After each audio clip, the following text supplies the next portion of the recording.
河对岸这高楼火灾了，朋友们早上好。香港今天早上好像是3、4点吧，对面尖沙咀一个高楼起火，我们在维多利亚港这里看得清清楚楚，火光冲天。现在火已经扑灭了，这个楼造得特别高，也不是什么好事，万一着火的话就很讨厌。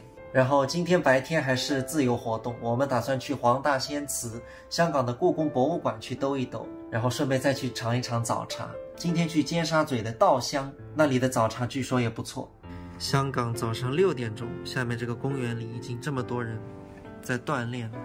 第一天来这里是迷路的，现在3天过去了，这里街道都熟悉了，基本上不用导航，地铁站、公交都能坐。地铁站里还有传送带啊。我们已经到尖沙咀了，马上就到那个吃早茶的地方。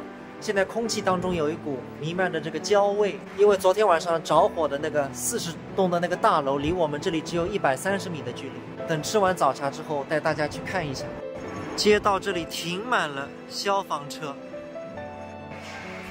全都是记者，这里也都是。哦，原来就是这里。哇，还在冒烟啊！现在进不去。没想到世界上真有这么巧的事，我们吃早茶的那个地方就是着火这栋楼下面。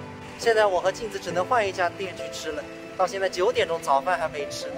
随便找了一家店，在地下室的，生意很好。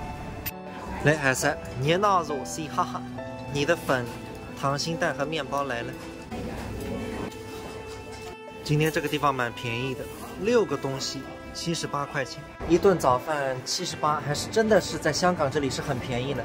昨天早上我和镜子吃了几个虾饺和叉烧包，就吃了100多。不得不说，香港的消费水平太高了，但是这里收入也高。我昨天看到这里在招聘保安，一个小区保安1个月是2万5，这个在苏州是不可思议的。苏州的保安1个月能有7、8千就很多了。